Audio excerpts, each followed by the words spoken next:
عید کا دن تھا۔ امام حسن اور حسین اپنے نانا محمد صلی اللہ علیہ وآلہ وسلم کے پاس آئے اور فرمایا، نانا جان، سب کے پاس سواری ہیں، ہمارے پاس سواری نہیں، ہم کو بھی سواری پر بیٹھنا ہے۔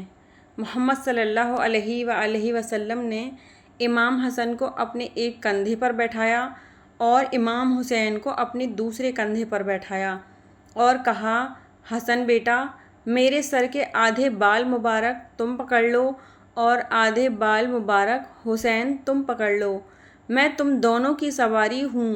محمد صلی اللہ علیہ وآلہ وسلم اپنے شہزادوں کو کندھوں پر بٹھا کر گھر سے باہر آ گئے۔